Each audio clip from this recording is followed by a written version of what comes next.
entonces,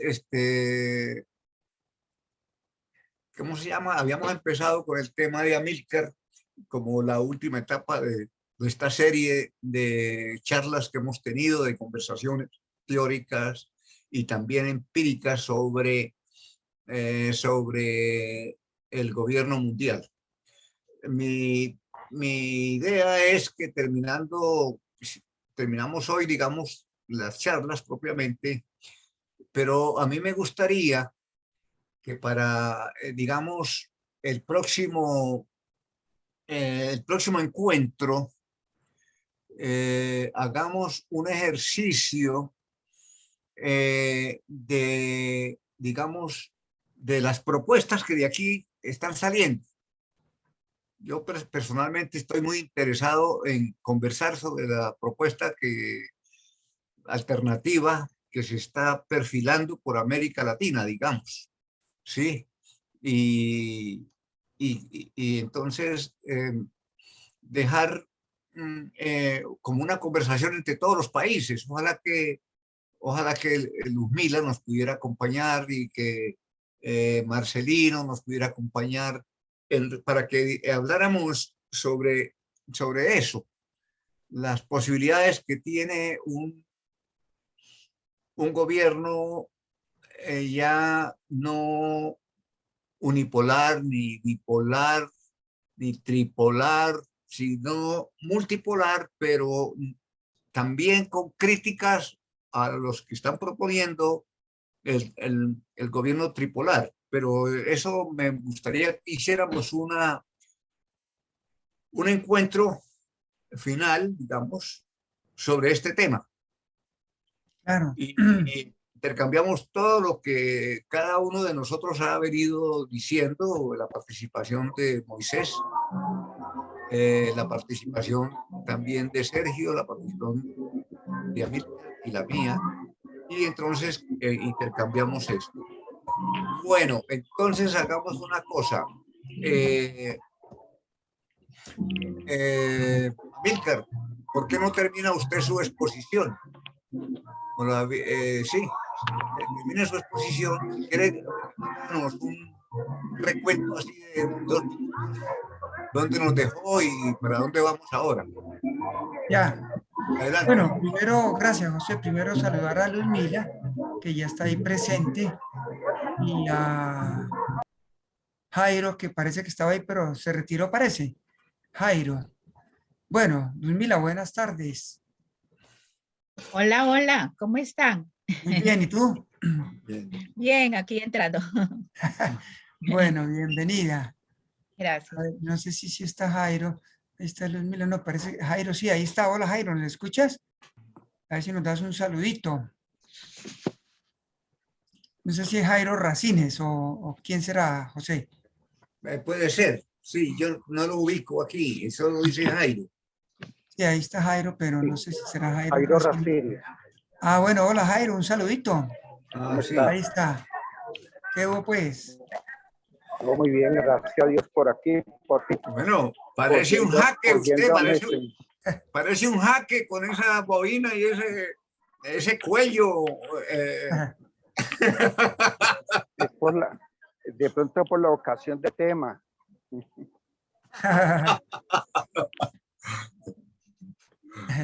Bueno, Jairo, nos alegra tenerte. Bien. Bueno, entonces lo que vamos a hacer es para terminar no creo que alcancemos a terminarla, José. ¿Por qué? Primero debo ofrecerles disculpas porque les prometí enviarles el texto de la exposición, pero no lo he alcanzado a terminar. Por eso no se lo envié. Esperemos que en el transcurso de la próxima semana pueda ya terminarlo y enviárselo. Lo tengo en un 70%, yo creo. Ahorita le voy a mostrar lo que tengo de avances y no se lo envío así por estar inconcluso, ¿verdad? Mejor espero enviárselo una vez esté ya más o menos terminado. Bueno, entonces para Jairo, que pues está entrando y creo que no nos ha acompañado en las anteriores sesiones, estamos conversando desde mayo, ya hemos tenido 4 sesiones de reflexión acerca del tema de una posible gobernanza mundial o global, ¿cierto? Ya expusieron, a propósito, nuestro amigo Moisés no se ha conectado, ¿no, José? No, No no, lo no, veo, no no, está ahí. no mandó mensaje ni nada, así que No, él sí mandó un algo le... mensajito al grupo con un texto que tradujo, pero Sí, no dijo si nos iba a participar o no. sí, Bueno, luego expuso Sergio, ¿cierto? Algunas perspectivas desde la historia del antiguo Israel, ¿cierto? Apoyado en el primer testamento. Luego José hizo una exposición desde algunos apuntes para vivir sabroso desde Abya Yala. Y yo estoy intentando amarrar algunos apuntes desde una perspectiva bíblico-teológica. Bueno, entonces rápidamente voy a compartirles un resumen de lo que vimos hace 15 días, ¿cierto? Así una síntesis como muy rápida, ¿cierto? No, este no es, a ver, este no es el texto. Vamos a ver si lo ubico bien. Y, a ver, vamos a ver, porque tengo varios, a ver si este sí. No sé si ahí logran ver el texto. ¿Sí? ¿Se logra ver la presentación ahí?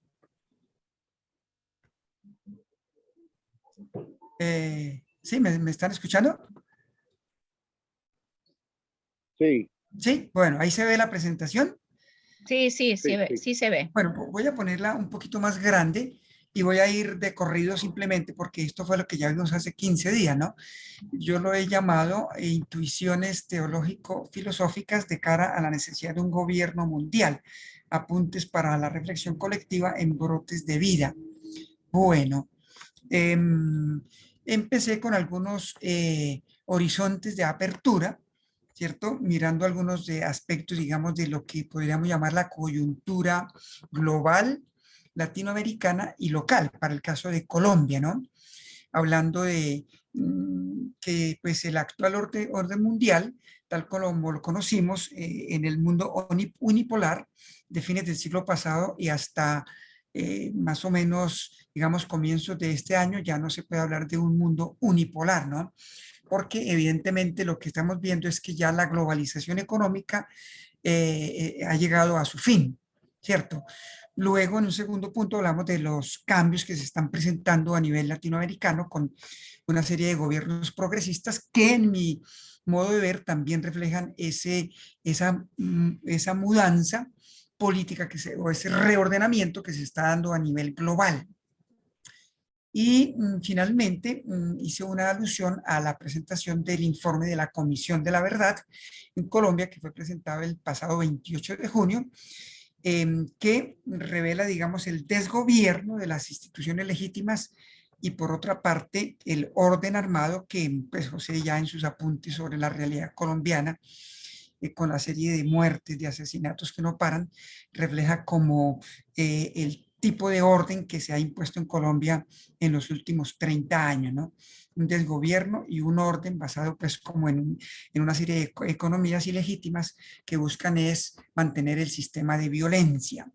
Pero en medio de todo, el informe de la Comisión de la Verdad refleja pues cómo rescata mucho, a mi modo de ver, la perspectiva de las víctimas, de quienes han más sufrido el conflicto armado en Colombia en los últimos 50 años. Aquí hice algunas preguntas que vale la pena tenerlas presente porque creo que provocan la reflexión, ¿no? Una, cómo asumir la idea de un gobierno mundial desde la perspectiva de quienes sufren las consecuencias de determinados sistemas de gobernanza o de orden basados en el ejercicio desmesurado del poder. Ya esto lo estoy poniendo así en una perspectiva más teológica, ¿no? Otra pregunta, ¿será acaso posible aceptar un gobierno mundial desde la perspectiva del reverso de la historia? Y otra pregunta que tiene que decir al respecto la memoria subversiva de la liberación paradigmática del pueblo de Dios registrada en la Biblia hebrea y en el Testamento cristiano. Son tres preguntas que pues, las he pensado bastante y creo que alrededor de ella podemos ir tejiendo ya una reflexión también conclusiva hacia el final. Bueno, iniciamos entonces haciendo algunos abordajes desde los horizontes de la filosofía crítica, ¿cierto? Entonces aquí decimos básicamente que desde fines de, bueno, desde comienzo de la década de los 70, ya Enrique Dussel en su filosofía de la liberación empezó a proponer, ¿cierto? Más allá de la crítica, un movimiento que va de la dialéctica, ¿cierto? Tal como la propuso la modernidad europea, a la analéctica, es decir, una perspectiva filosófica que ya empieza a sugerir el surgimiento de lo que se llama la perspectiva del sur global, que va en el sentido de ir más allá de la razón de la modernidad, ¿cierto? Y pensar en las alteridades que han ido surgiendo en la filosofía de la liberación y en la teología de la liberación en los últimos 40 años, ¿cierto? Que ya, pues, proponen una perspectiva teológica y filosófica diferente. Bueno, Mendieta, les decía, este es un filósofo colombiano, seguidor de la filosofía de Enrique Dussel, trabaja en algunas universidades en los Estados Unidos y él también insiste en la perspectiva analéctica, es decir, ir más allá del razonar propio de la modernidad, que nos pone ya en perspectiva de la otra cara de la modernidad, eso que Enrique Dussel desde el 90 llama como el anverso de la modernidad y que es la subjetividad que la modernidad europea desconoció y sobre la cual se construyó esa totalidad de la que habla Emmanuel Levinas, ¿cierto? Y entonces Dussel habla hablando de la perspectiva de los oprimidos, de quienes fueron desconocidos en la historia, la existencia de esas alteridades negadas por la modernidad. Entonces, esa perspectiva de las alteridades negadas por la modernidad constituyen como, digamos, la base epistemológica para una filosofía, como la llama Enrique Dussel, también transmoderna, ¿verdad? Bueno, voy a ir aquí más rápido porque esos son ya aspectos que los mencionamos, ¿cierto? Aquí mencionamos varios aspectos de la crítica de Walter Mignolo, el sociólogo argentino que también trabaja en Estados Unidos, hablando del pensamiento fronterizo. Luego mencioné, que esto vale la pena mencionar aquí, algunos aspectos puntuales que pone Raúl Fornet Betancourt, el filósofo cubano que trabaja en Agen, y que ha trabajado mucho el asunto de la filosofía intercultural. Dice el amigo Raúl Fornet Betancourt, la interculturalidad propone una perspectiva, propone pues una alternativa, es que aquí no me dejan ver los iconos de aquí de la que aparece, a ver si lo logro, así, ahí ya logré minimizarlo, sí. Propone como alternativa, una alternativa que permita reorganizar el orden mundial. Eso me parece fundamental para nuestra reflexión, porque insiste en la comunicación justa entre las culturas como visiones del mundo y porque recalca que lo decisivo está en dejar libres los espacios y tiempos para que las visiones, entre comillas, del mundo puedan convertirse en mundos reales. Es decir, eso que las mujeres desde la teología y de la filosofía feminista insisten mucho en visibilizar y en el empoderamiento de sus subjetividades. Dice también Raúl Fornet, la alternativa propuesta por la interculturalidad implica, por tanto, una nueva comprensión de la universalidad, pues se trata de una universalidad que supone la liberación realizante de todos los universos culturales y que, por eso mismo, ni se impone por imperio de algún centro, ni se logra el alto precio de la reducción y de la nivelación de lo diferente, sino que crece desde abajo como un tejido de comunicación libre y de solidaridad. ¿No? En eso insiste mucho también la analéctica, ¿no? Y la transmodernidad. Desde esta perspectiva, la propuesta alternativa del planteamiento intercultural se puede resumir en una frase: renovar el ideal de la universalidad como praxis de solidaridad entre las culturas. Eso es tomado del libro de Hacia una filosofía intercultural de Fornet Betancourt del año 2001. Bueno, algunos apuntes desde las epistemologías del sur. Entonces decíamos, recogiendo algunas citas que menciona Juan José Tamayo en su último libro, La compasión desde un mundo injusto, dice que Boaventura de Sousa Santos propone que frente a la monocultura de la clasificación social que intenta identificar diferencias con desigualdades, aparece la ecología de los reconocimientos. Esto tiene mucho que ver con las alteridades, ¿no? Que busca una nueva articulación entre ambas nociones, dando lugar a diferencias iguales. La ecología de diferencias se construye a partir de reconocimientos recíprocos. Ello implica la reconstrucción de la diferencia en cuanto producto de la jerarquía y de esta como producto de la diferencia. Bueno, hay una cita aquí también desde las epistemologías del sur, ¿cierto? Desde el sur global y pues, concretamente de América Latina y el Caribe.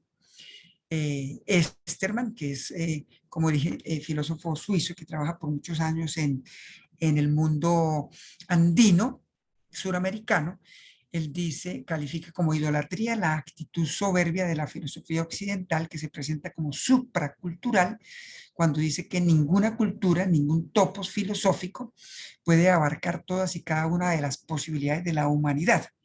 Esto tal vez sea la ibris fundamental de la tradición filosófica occidental, producida en su gran mayoría por varones blancos de la clase media, se presenta como universal, entre comillas, supracultural, entre comillas, o como absoluta también, entre comillas, inclusive. En la teología, esta soberbia etnocéntrica, esta universalización de un punto de vista culturalmente particular, esta supraculturalidad de una posición fuertemente enraizada en una cierta cultura, se suele llamar idolatría, entre comillas. En la filosofía es una falacia, pero una falacia no reconocida y por tanto perpetuada por la academia. Y sigue diciendo Esterman, cuando hablando de una kenosis filosófica, que esto ya nos va introduciendo un poquito en el ámbito teológico. Dice Esterman que, comillas, hasta ahora la filosofía dominante solo se ha interpretado como filosofía de los dominadores, pero llega el momento en que le toca la kenosis de ponerse al servicio de los y las dominados, dominadas y de cambiar el mundo desde abajo. Y más adelante dice Esterman en su libro Si el norte fuera el sur, o si el sur fuera el norte, ¿no? Aunque la opción preferencial por los pobres es en primer lugar una posición teológica y pastoral, puede también ser concebida como principio hermenéutico para las ciencias sociales y la filosofía. En este sentido se trata de una cierta óptica o perspectiva desde la que la elaboración filosófica parte y se desarrolla. La opción filosófica por los pobres lleva a la excentricidad y al distanciamiento decidido del monoculturalismo occidental. Bueno, como ustedes ven, aquí ya el amigo Esterman nos está poniendo un poco en el ámbito de la interacción entre filosofía y teología. ¿Cierto? La filosofía de la liberación y la teología de la liberación son ciencias que interactúan de una manera fluida. De hecho, Fornán Betancourt y Esterman consideran que esa división que produjo la modernidad occidental, según los cuales tanto la filosofía como la teología son ciencias diferentes, separadas, pues aquí vemos una fluidez, una interacción entre estas dos ramas, estas dos disciplinas, pero que también es una cuestión interdisciplinaria, transdisciplinaria, e incluso Mignolo se atreve a hablar de la indisciplina de las ciencias sociales, para hablar de que los abordajes del conocimiento tienen que hacerse desde perspectivas transdisciplinarias, ¿no? Multidisciplinarias. Bueno, pasaríamos, aquí quedamos la vez pasada, a hacer los abordajes desde una perspectiva bíblico-teológica, ¿cierto? Inicio aquí con algunos apuntes de José Severino Croato, el gran biblista argentino, que falleció ya hace unos 7 años atrás. Dice Severino Croato, ¿no? La experiencia fundamental de Israel tuvo que ver con las situaciones de opresión y de liberación. Estas constituyen la matriz que moldea en lo más hondo todo el querigma bíblico. Esta frase de Croato está tomada de los Cuadernos de Teología, que era la gran revista que producía Elie Sedet. Esto es del año 1987. Sigue diciendo Severino Croato poniendo el asunto de la desmesura del poder como una experiencia vivida en la historia de Israel.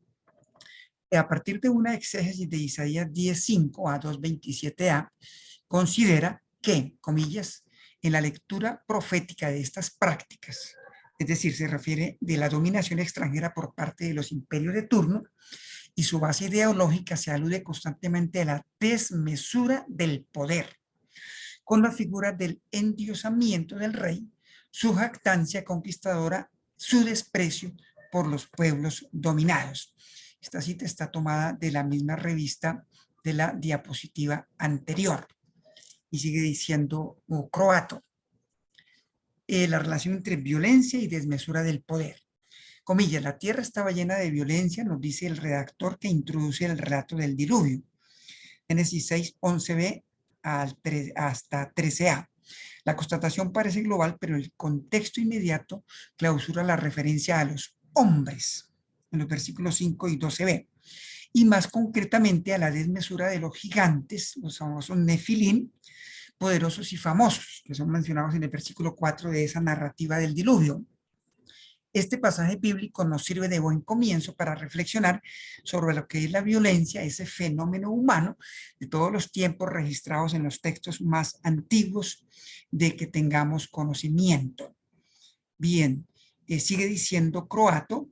No sé, yo creo que no vamos a leer todas estas diapositivas para no demorarnos tanto, pero en este otro texto lo que hace Croato es corroborar esa idea del endiosamiento humano o la desmesura del poder que se registra en varios textos proféticos, ¿no? En Isaías 14, en Ezequiel 38, y así en varios textos donde los profetas se refieren a frases como: al cielo voy a subir, por encima de las estrellas de Dios alzaré mi trono, me asemejaré al Altísimo, que pone de presente pues ese carácter humano de endiosamiento, ¿cierto? Que está en la base de los imperios que sometieron a los pueblos hebreos. Y aquí me gustaría hacer un ejercicio exegético y hermenéutico muy breve a partir de uno de los textos, digamos, míticos simbólicos de Génesis 1 al 11, que es el famoso texto de la Torre de Babel, donde se hace una crítica paradigmática a los proyectos hegemónicos. Aquí voy a retirar un poco esta presentación para seguir un poco el texto que ya estoy escribiendo. No tuve el tiempo para poner las diapositivas con el texto que estoy escribiendo, pero voy aquí a presentarles entonces el texto para a partir de ahí, y ahí me pueden ayudar ustedes un poquito con la lectura, ubicarnos en, bueno, aquí, ¿están viendo ahí el texto? ¿Sí? ¿Se ve el texto? No, te vemos a ti. Yo te veo a ti. No, no No, se no se ve ve el nada. texto todavía. Bueno, entonces No. vamos a ver qué pasa que no se ve el texto. A ver, compartir, si es que parece que no lo vea. ¿Ahí sí? Sí. Bueno, muy bien. Sí, Bueno, sí. esto ya es el texto que, bueno, aquí dándoles un recorrido, como lo llevo, ¿cierto? Intuiciones bíblico-teológicas frente a la gobernanza mundial, pues esto ya lo que vimos, los horizontes de apertura, ¿no? La nota introductoria, que también ya compartí, el abordaje de horizontes de la filosofía crítica, que ya, pues ya lo vimos, pero aquí está, digamos, un poquito más sistematizado, para llegar luego bueno, ahí incluye otros aspectos que no había incluido, que no lo vamos a compartir ahora, ya ustedes lo podrán leer con detenimiento al leer el texto, que espero enviárselos a fines de esta semana, Dios mediante, y para llegar luego al a la parte de, bueno, aquí en este texto también estoy incluyendo, en las diapositivas no aparece, algunos aportes desde la epistemología feminista. Entonces ahí cito algunos apartes de Ivone Guevara, la teóloga brasileña, ¿cierto? Donde ella también desde su perspectiva hace la crítica a la actitud patriarcal y androcéntrica de la filosofía y de las teologías tradicionales, y habla entonces de una nueva relacionalidad y del reconocimiento de las mujeres en todos los ámbitos de la producción, no solamente de conocimiento, sino de gobernanza humana, ¿cierto? Incluso cito algunos aspectos de dos filósofas estadounidenses, Nancy Fraser, llamadas postestructuralistas, y Judith Butler, que ustedes ya deben conocer suficientemente, sobre todo me imagino que en el caso de Luz Mila.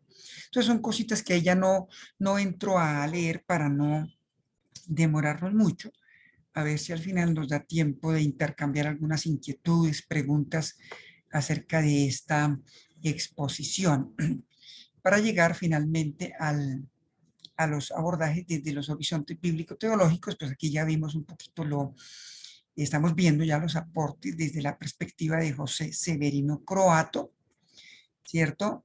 Que ya vimos en la diapositiva. Y me interesa aquí hablar un poquito de este texto, aquí en donde hago un abordaje pues exegético y hermenéutico, por supuesto, muy breve, porque me parece a mí que el texto de la Torre de Babel hace una crítica paradigmática de los proyectos hegemónicos. Es decir, en la perspectiva, digamos, de los procesos de relectura y de los procesos de redacción de los textos bíblicos. Evidentemente, estos textos, en el caso de los primeros capítulos de Génesis, se nota y se percibe, según los biblistas, que fueron textos muy bien trabajados y cuya redacción final se vino a dar por allá, digamos, en el post-exilio, es decir, por allá entre los siglos quinto al cuarto antes de Cristo. Bueno, entonces en este texto, que yo sé que para ustedes es muy conocido, es un texto muy trabajado en las reflexiones bíblicas, el texto de Génesis 11, 1 al 9, se pone de presente pues, la crítica profética al asunto de la divinificación de los poderes humanos o a los poderes hegemónicos. Aquí en la pantalla están viendo, hay una propuesta que la hace Esteban Vogt, que es un biblista estadounidense, ha trabajado mucho tiempo en Argentina. Él pone esta estructura quiásmica o concéntrica de la narrativa. No sé si ahí la pueden ver, ahí la están viendo, ¿cierto? Efectivamente, el quiasmo, ¿no? Va a mostrar entre A, B, C, D, E, F y G, que están en el centro de la narrativa, la parte central, que es cuando el texto dice que descendió Jehová o descendió el Señor para ver lo que estaban haciendo los hombres, ¿no? La obra que estaban haciendo los hombres. El texto dice diciendo que tenían entonces en la tierra los seres humanos una sola lengua, ¿cierto? Y entonces ellos se proponen construir en la llanura del Sinar una ciudad y una torre cuya cúspide llegue hasta el cielo, ¿cierto? Entonces dice que descendió Yahvé o Jehová o el Señor para ver lo que estaban construyendo, ¿cierto? Y decide descender para confundir la lengua de ese pueblo, ¿cierto? Para que no se entendieran, y desde allí fueron dispersos por toda la tierra los seres humanos. Bueno, esa es, digamos, la estructura quiásmica del texto, ¿cierto? A través de toda la narrativa se respira un ambiente mesopotámico, eso lo dice Esteban Vogt, ¿cierto?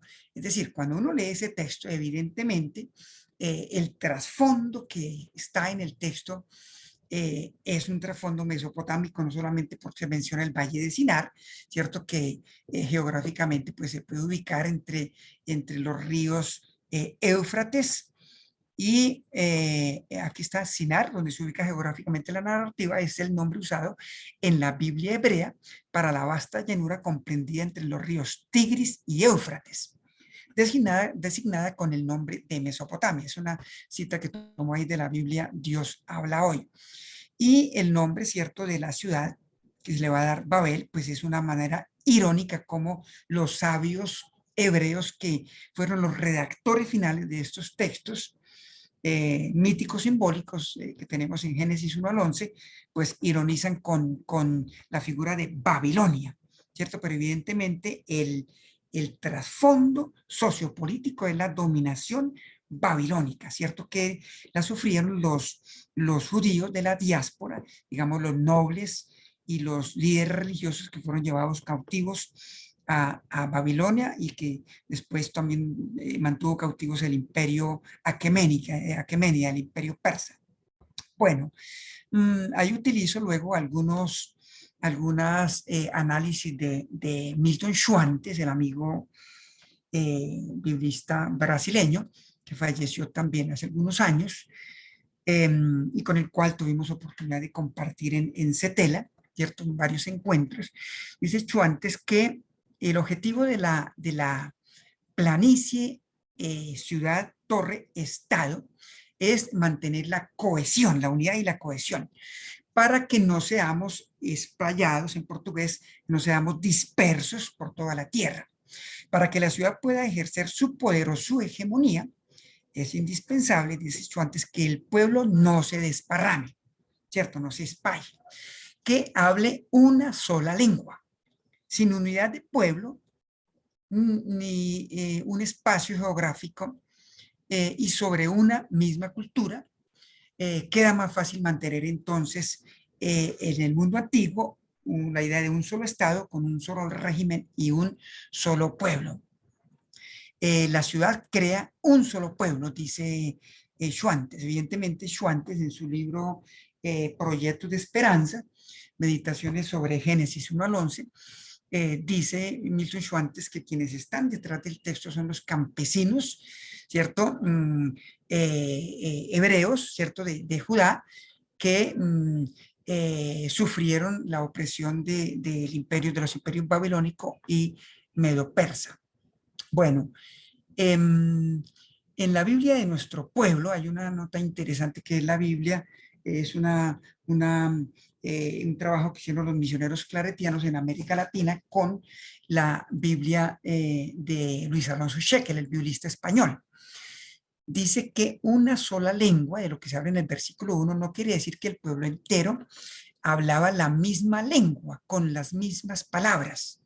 Literalmente significa que toda la tierra era un único labio. Agrega esta versión de la Biblia que los arqueólogos han encontrado en diferentes literaturas del Antiguo Oriente, textos que contienen esta misma expresión y cuyo sentido es la dominación única impuesta por un solo señor.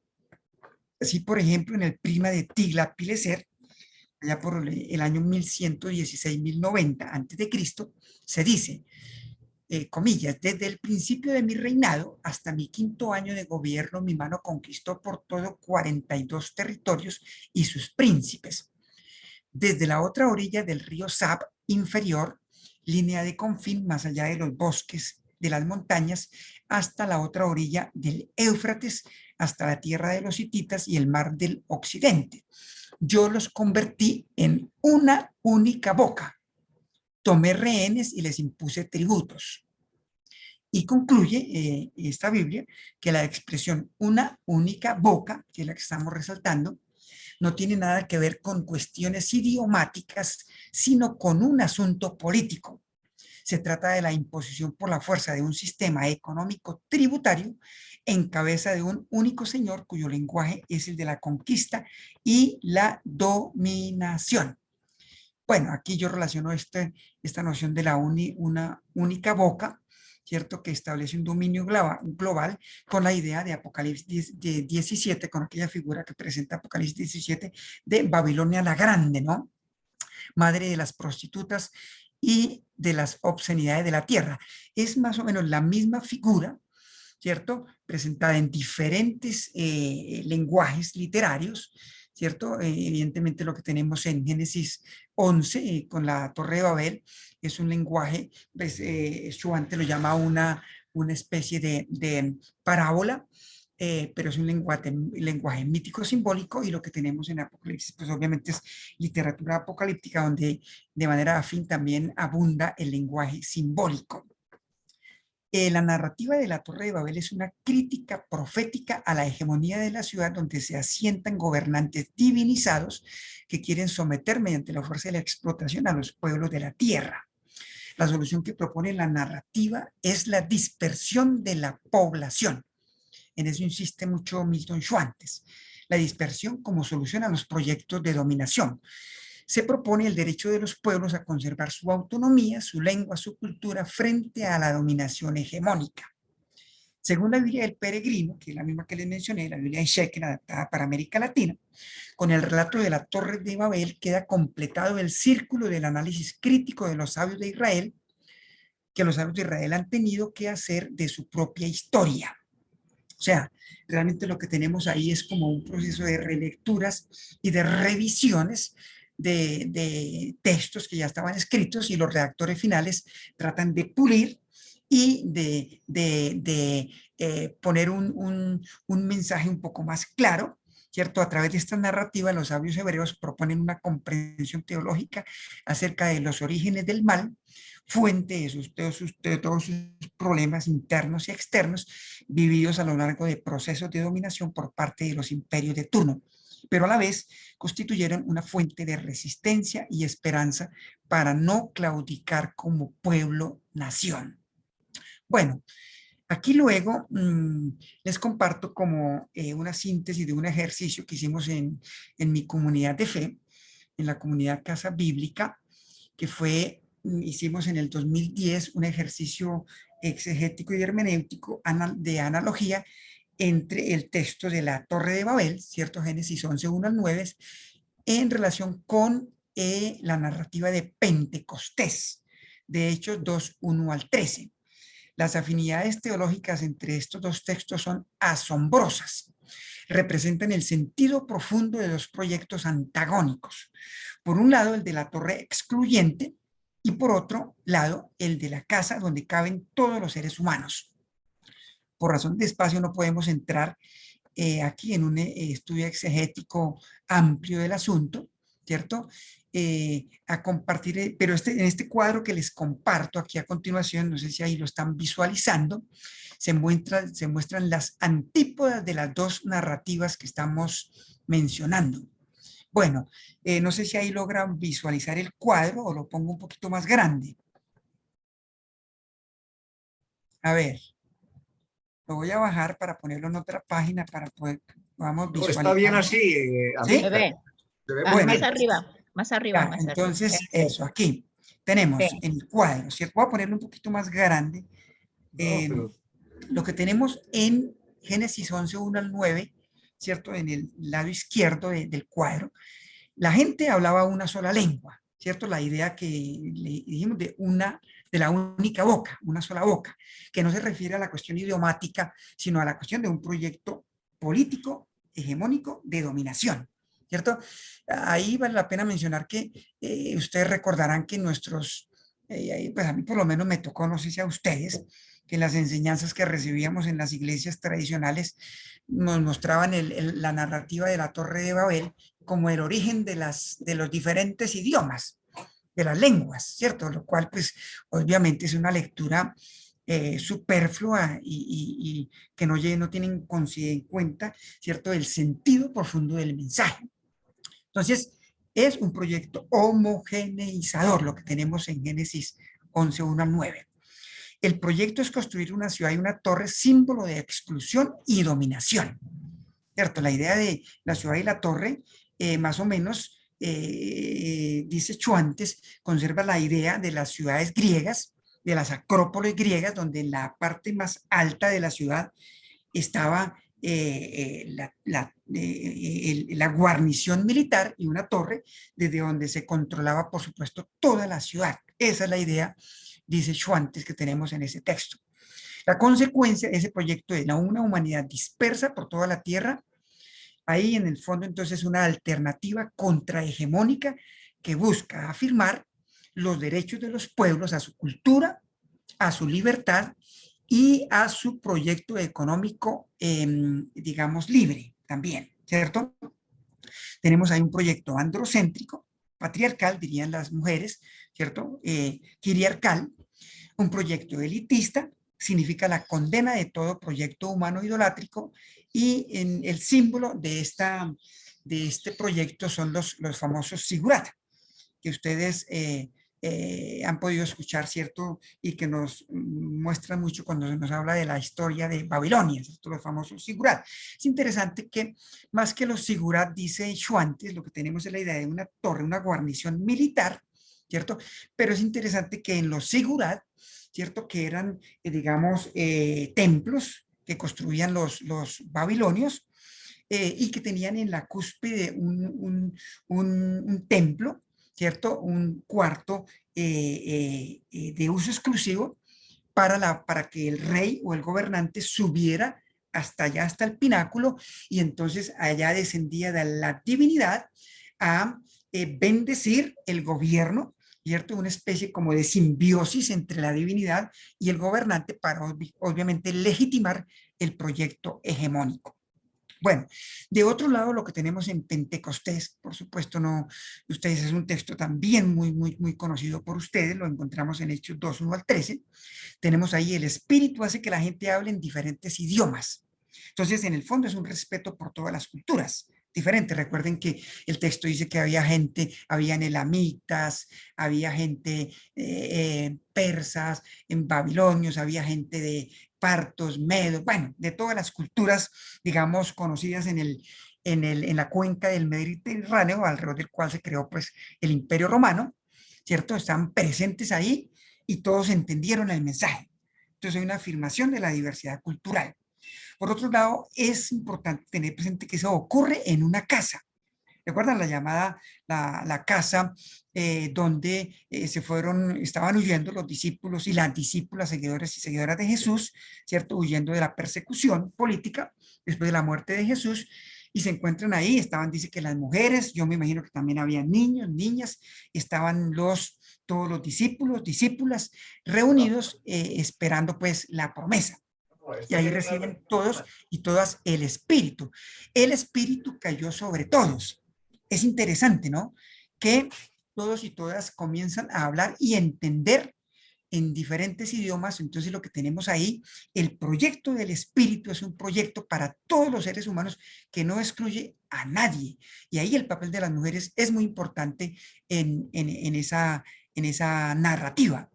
Es un proyecto de hombres, mujeres y la niñez, ¿cierto? Proyecto popular. Es interesante que quienes estaban ahí, más que todo, eran galileos, de origen galileo, que ustedes entienden desde el punto de vista cultural y político, la marginación que padecían los galileos por parte de los judíos, así como también los samaritanos. Significa la garantía de una nueva alianza en el espíritu, y el símbolo es la casa. Entonces eso es una casa de acogida, ¿cierto? Donde es interesante, ¿cierto? Que la perícopa anterior a la narrativa de Pentecostés, ustedes recordarán, es la elección del sucesor de Judas. ¿Recuerdan esa perícopa? ¿Cierto? Y es muy interesante porque dice que Pedro se pone de pie, ¿cierto? Ya eso de por sí es simbólico para elegir el sucesor de Judas, que sea un hombre, ¿cierto? Un andros, ¿cierto? Que haya caminado, estado con Jesús. ¿Y qué más? Bueno, no sé, no recuerdo otra de los requisitos, pero es interesante que Pedro ahí ya está, digamos, insinuando un modelo jerárquico de iglesia, ¿cierto? O de pueblo de Dios, más o menos reviviendo la idea de Babel, ¿no? Pero el Espíritu, ¿no? En la experiencia de Pentecostés, cae sobre todas las personas. Esto es un proyecto que no discrimina y que no es un proyecto jerárquico, sino es un proyecto inclusivo y es un proyecto horizontal. Eso me parece muy importante en esas dos narrativas. Bueno, Aquí luego voy a avanzar un poquito, ¿cierto? Ya son las 5:09.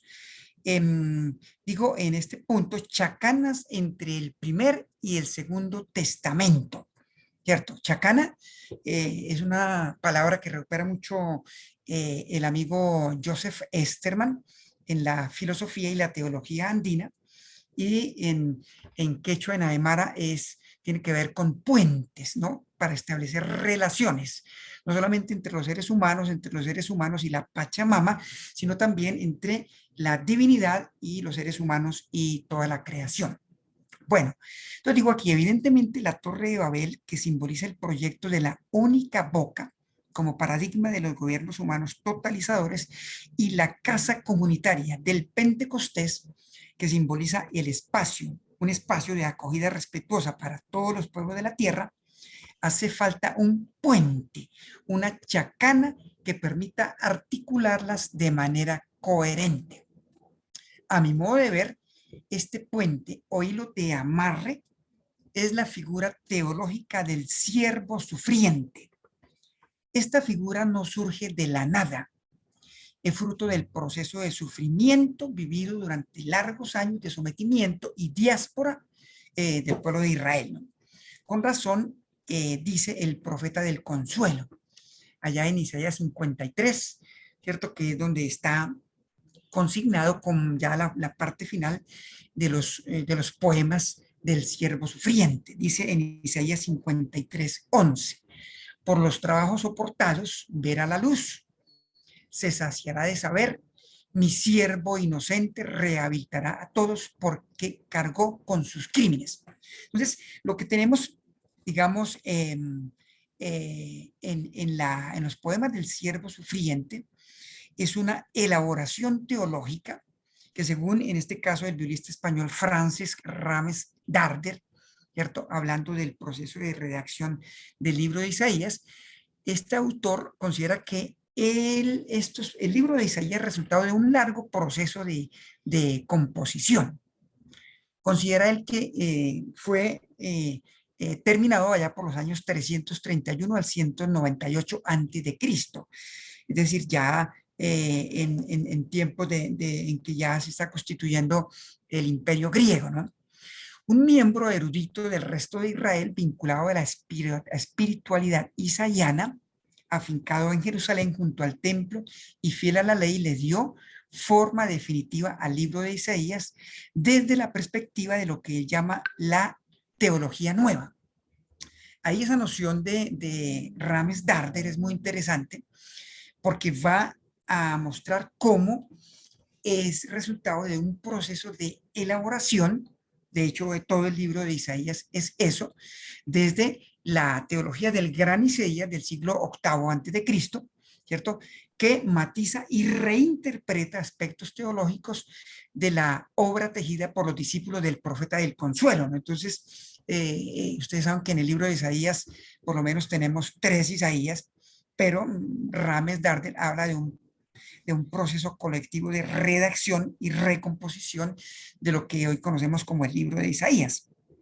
Además, dice él, tuvo en cuenta la herencia de la reflexión plural del resto de Israel que moraba en Sión, a saber, antiguo Judá, exilio, asentamiento, asimilación, alianza, historia y apocalíptica. Bueno, bien, este es un aspecto que no he terminado de escribir, ¿cierto? Todo lo que tiene que ver con la figura del siervo sufriente, que yo estoy proponiendo aquí como chacana, ¿cierto?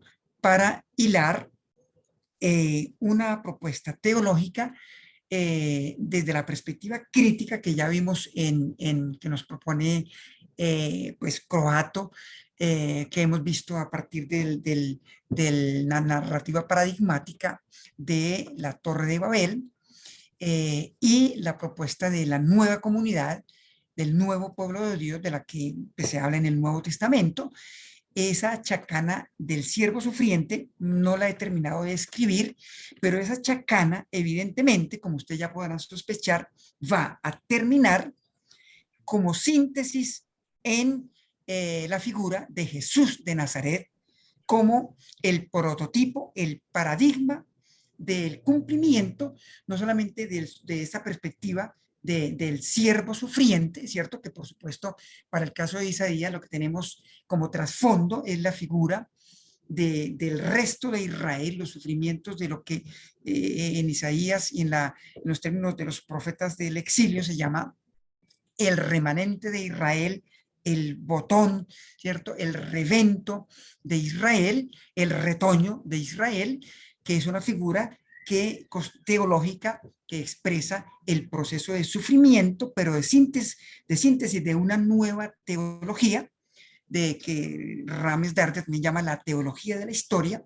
que es una teología en perspectiva universal y que proyecta una nueva propuesta de redención, no solamente para el pueblo de Israel, sino de alcances universales, es decir, para toda la humanidad.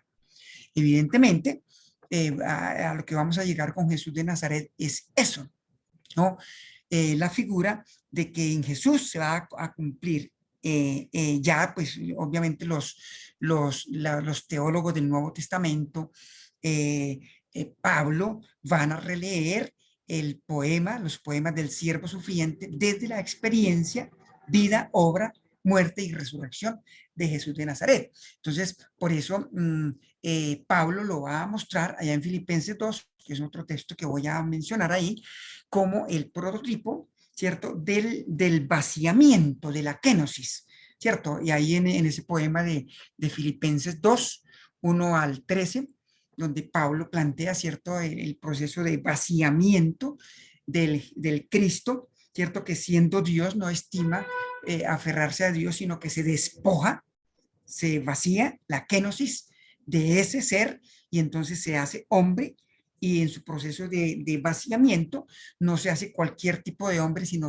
en la figura de siervo, y es humillado hasta lo sumo, que es ser muerto desnudo en la cruz. Y entonces luego, y en sentido contrario, ahí tenemos también un quiasmo muy bonito en ese poema que muestra el proceso del señorío de Jesús desde el siervo hasta ser reconocido como Señor, y ante el cual, dice Pablo, se doblará toda rodilla. Bueno, esa figura del siervo sufriente, y que pues Jesús de Nazaret encarnó de una manera muy concreta, asumiéndose como no, en los términos de que no he venido para ser servido, sino para servir. Evidentemente recoge la perspectiva de el reverso de la historia, de que, y que para nuestra reflexión de la gobernanza es un criterio epistemológico muy importante desde el punto de vista teológico para hablar de proyectos de gobernanza, no solamente a nivel global o a nivel macro, sino inclusive desde experiencias de micropoder, ¿no? Es decir, en nuestras comunidades cristianas, en nuestras familias, en nuestros proyectos pequeños que acompañamos, ese referente debe ser un fermento para esas experiencias. Yo no sé, José, si vamos a tener tiempo. Aquí luego comparto unos insumos desde la perspectiva. Falta, Amílcar, Señor, perdón, dime. sí, Sí, José. tenemos aún 15 minutos. ¿No ¿Sí? puedes redondear en los 15 minutos? Bueno, lo que podemos hacer es aquí, básicamente, en los insumos que tomo de Néstor Míguez, ¿cierto? Un amigo biblista muy conocido por todos nosotros, es la crítica que él hace a los poderes hegemónicos, ¿cierto? Desde todo el lenguaje político y sociopolítico que él trabajó en su tesis doctoral, ¿cierto? A partir del primer texto del Nuevo Testamento que se escribió, ¿cierto? Incluso antes que los evangelios, allá por el año 54 después de Cristo, que es la primera carta a los tesalonicenses, una carta paulina, ¿cierto? Que plantea una visión contrahegemónica desde la perspectiva de la imaginería apocalíptica. Dice Néstor Míguez, se construye de los arquetipos incorporados en el espacio simbólico colectivo de una cultura. La racionalidad se construirá desde estos elementos que en el caso cristiano puede ser llamado la fe. En este sentido, la expresión paulina de la fe cristiana es la de una fe apocalíptica con la realización de la parusía. Oigan esto qué interesante, con la realización de la parusía, dice Miguel, se realiza la toma del poder, ¿no? Está entre comillas, por parte de Cristo, y se establece la revolución esperada. Se completa el tiempo del sufrimiento y se instala definitivamente el señorío de Dios y de su Cristo resucitado. Pero esta revolución anunciada y esperada, no como los otros que no tienen esperanza, es una cita directa del texto de Primera Tesalonicenses, no fue producto del enfrentamiento de los cristianos con las fuerzas antagónicas, sean judías o gentiles, sino que se completa con la fuerza incontenible del Señor Jesucristo. La batalla es reemplazada por el testimonio, dice Míguez. Y hablando de la parusía, ¿cierto? Dice Míguez, en esta irrupción, o sea que en la primera carta de Tesalonicenses se habla de la parusía, ¿no? En esta irrupción y sus consecuencias en todos los planos de la realidad, lo que le da sentido, es esta interrupción, ¿no? La parusía, lo que le da sentido a la historia y al testimonio de los creyentes en ella. Lejos de quitarle sentido al devenir humano, la parusía se transforma en la revolución esperada en la historia, en la subversión de todo esquema de poder y dominio. Con estas palabras deben consolarse mutuamente los creyentes, dice Míguez. Luego dice, pero además no usa cualquier lenguaje político ni cualquier sentido para ese lenguaje. Utiliza el lenguaje de confrontación y le da un sentido contrahegemónico. Al darles un nuevo uso, Pablo ejerce una función de desideologización del lenguaje político y a la vez le da una dimensión política a la experiencia de fe. Bueno, estos apartes de la que son tomados de algunos textos de Míguez, varios de sus escritos, ¿cierto? En la revista de Interpretación Bíblica Latinoamericana, en el comentario bíblico hispanoamericano, reflejan lo que sería una reflexión de la imaginería apocalíptica de que se habla en Primera de Tesalonicenses, entre otros temas de la parusía, ¿cierto? Es muy interesante verlo como una toma del poder, pero no violenta, sino desde la fe. Y para el caso de nuestra reflexión, entonces, la pregunta es, ¿esto qué implica, ¿cierto?, para nuestra reflexión de la gobernanza mundial? Es decir, volviendo a las preguntas que yo hago en la introducción, ¿cierto? Retomando estas preguntas que las voy a repetir. ¿Cómo asumir la idea de un gobierno mundial desde la perspectiva de quienes sufren las consecuencias de determinados sistemas de gobernanza o de orden basados en el ejercicio desmesurado del poder?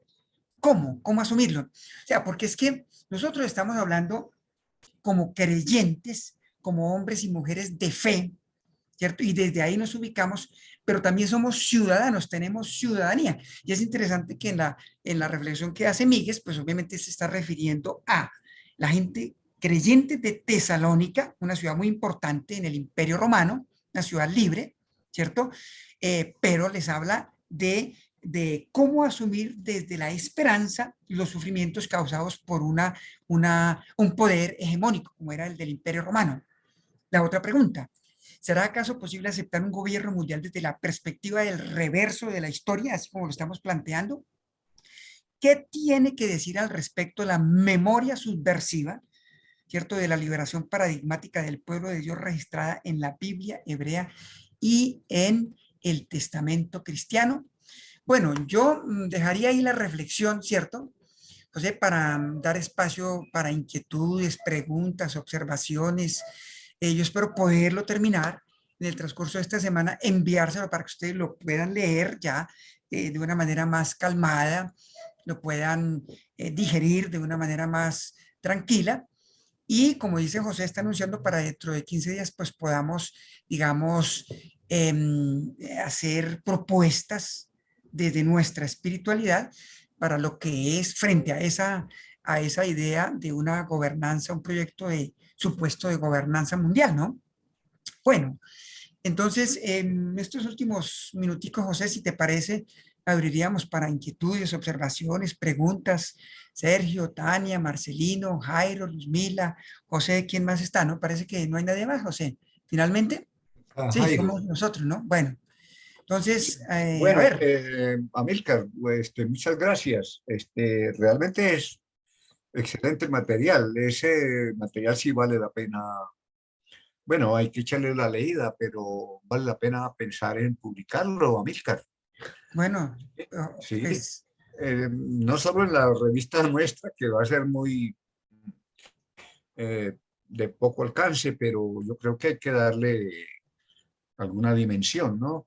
Pero en el contexto, digamos, de lo que estamos hablando, sí, sí, que es el tema que propuso Moisés y que las ajá, últimas dos no ha podido estar, no sé las razones, este, pero, pero es esa conversación que necesitamos. Yo creo que necesitamos eh, no solo nosotros como teólogos o como filósofos cristianos, sino que eso está en el ambiente político, está en el ambiente, vamos a decir que ya esa palabra global ya no se quiere ni utilizar, porque no es global.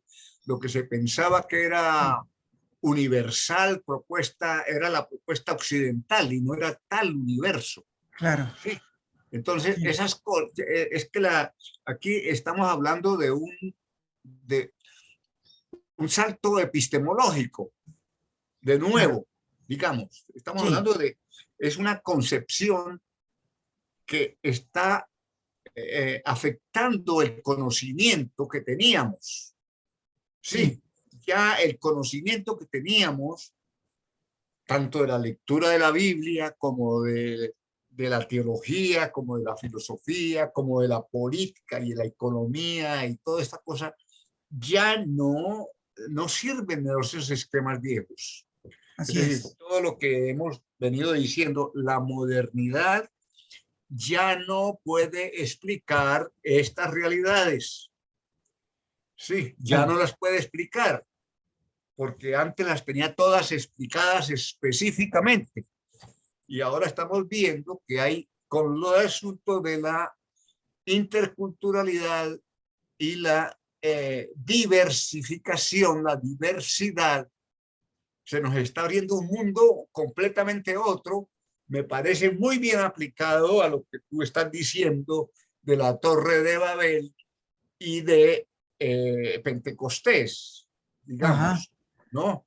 Que es eso, no hay una sola voz en la tierra. sí, Sí, la voz la tienen los pueblos profundos así y es. eso es lo que no se ha valorado hasta ahora. Entonces, vamos nosotros en esa dirección.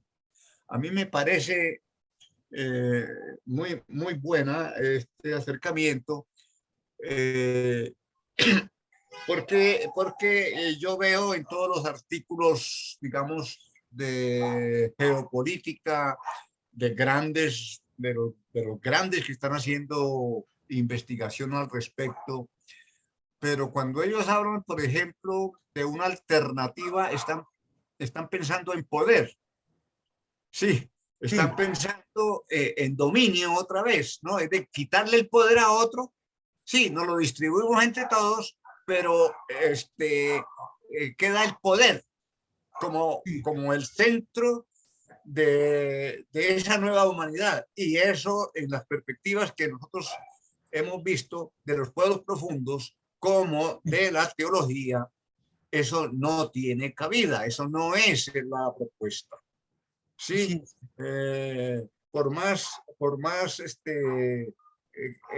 digamos, razonamiento filosófico que se le dé a eso, y que es como se le ha dado, ¿no? Y teológico también, eso ya no resiste, eso ya no aguanta, ¿no? Mm, Porque la realidad va por otro camino y leer esa realidad nueva es como nuestro desafío, digamos, nuestra sensibilidad debiera ser ahí, ¿no? Los pueblos ya, profundos. Sí, Bueno, entonces, yo francamente, sí, tengo algunas cositas que decir, pero preferiría ver si hay alguien más que quisiera hablar. Bien. Gracias, José.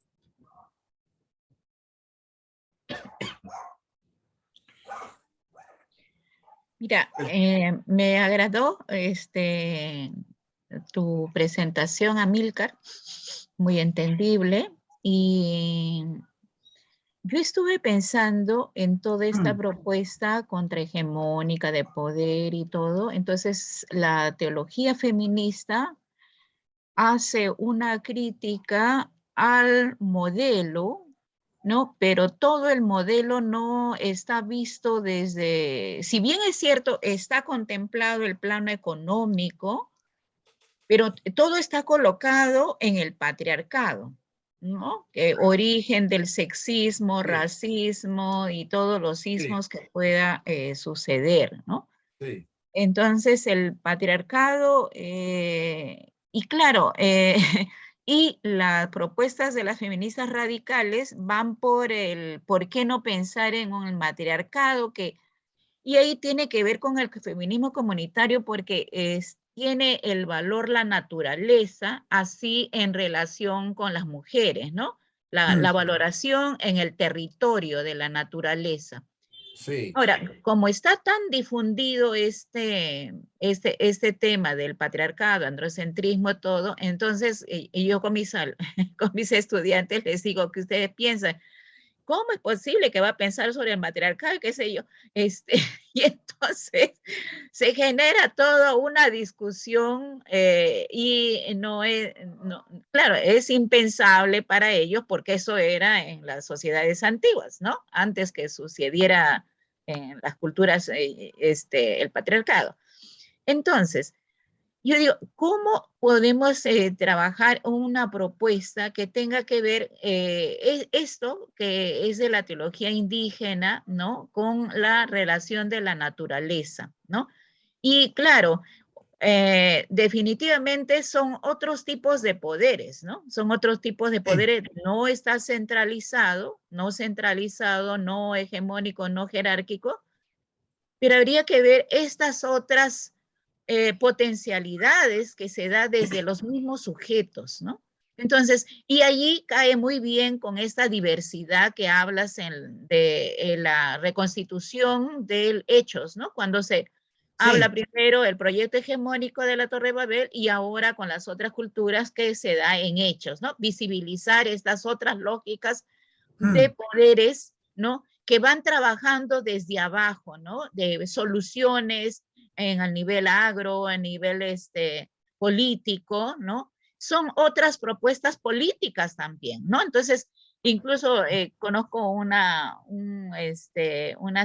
ciudad en la selva donde no es el 50% más uno el que decide, sino que tiene que ser el 100% que esté de acuerdo con la propuesta. Si no está, basta uno que no esté de acuerdo, no se discute, no se hace ningún proyecto, ni nada por el estilo. Entonces, ahí hay otras propuestas, ¿no? Otras lógicas, diríamos, Sí. ¿no? Sí, Entonces, sí señora. me parece esta de empezar a tejer estas otras racionalidades, ¿no? Y estas de la diversidad cultural, ¿no?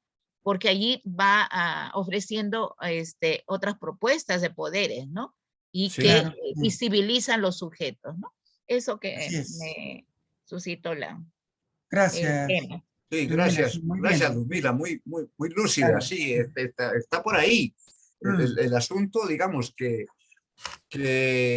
las particularidades, tampoco, ninguna particularidad puede reemplazar la totalidad.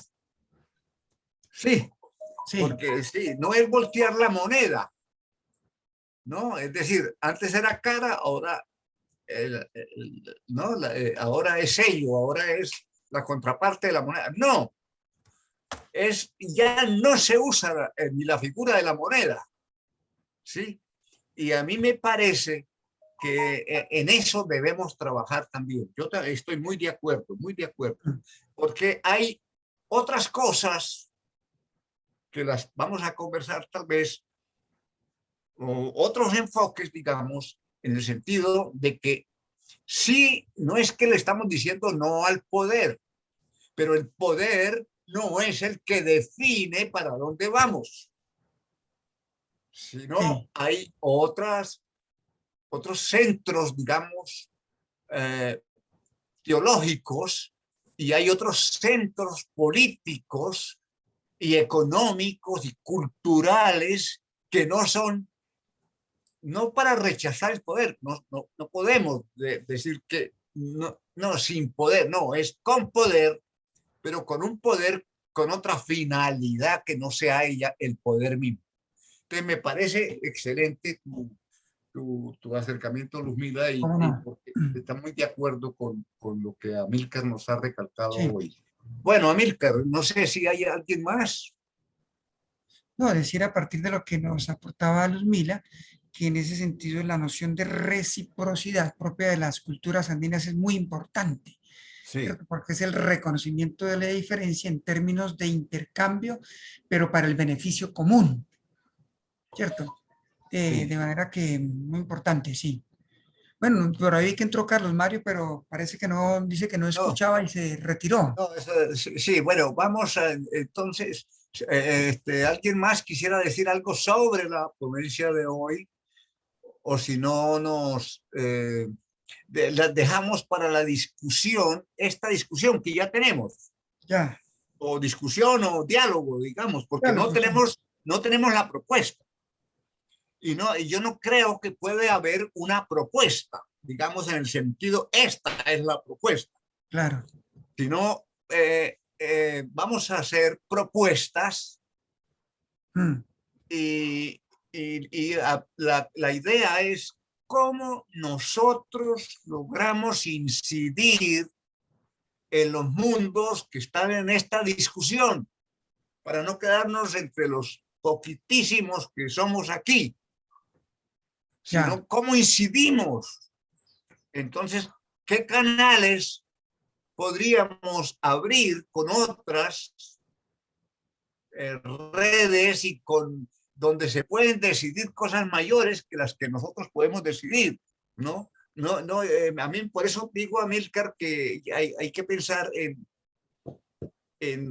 publicar esto. Bueno, sí, lo vamos a hacer en la revista nuestra, que ya el ya. martes tendremos una reunión, yo creo que definitiva, y tú puedes el martes, Amílcar. ¿Qué? ¿Sí puedes? Pero el martes, ¿qué? Es Bueno, que Moisés convocó al consejo editorial para el ah, martes. ya, para el martes. ¿A qué hora, José? Ay, yo no recuerdo, Luzmila, ¿tú te acuerdas? No me acuerdo, no me acuerdo. Yo no he visto Tengo ese que verlo. mensaje. Bueno, Ya, yo se lo recuerdo ahora, Bueno, bueno, ya, ya, pero que es para no terminar, no terminemos aquí. ya, claro, sí. Por favor, guardemos esto porque a mí me parece supremamente, es que me arde por dentro todo, ¿no? Claro. De que el momento histórico no mm, es para estar con romanticismos y cosas, sino que tenemos que trabajar y dar algo, claro, sí, de acuerdo. a este momento de la historia, Mm, sí. Y yo creo que todavía podemos hacerlo en varias direcciones. ¿cómo no? Bueno, Bien, José. ¿alguna palabra final, Mamílcar, o lo dejamos No, ahí ya? agradecerles la atención y No, a ti, a ti. disculpen que no alcancé a terminar el texto como les prometí, para habérselo enviado Sí. antes, pero es que uno anda en varias cosas ocupado, No, entonces, pero quedó la idea clara. La idea está ah, bien planteada, bueno, bien sí, planteada. Eso no cabe duda. Ahí ya, los textos que mencionaste de Dussel y de Sperman, sí, yo los he trabajado también, así que los comprendo muy bien, perfecto, está ¿verdad? bien, Sí, ya, y el de Boff, el de Esteban Boff también yo lo conocía porque como era mm, compañero de Elsa en las sociedades bíblicas, Elsa me lo sí, compartió. ya, bueno, Bueno, un abrazo bueno, entonces, cómo no, fantástico. Vamos a esperar entonces dentro de 15 días. Será el qué, el será el el 14. No, el 7. 14, El 7 de 7 agosto. de agosto, sí. 7 de Sí, agosto. 7 de Sí. agosto. Mm. Listo. Entonces dejémoslo Mariano, para ¿le el está 7 mostrando de al agosto. compañero o qué? Ahí está Tania, con el compañero.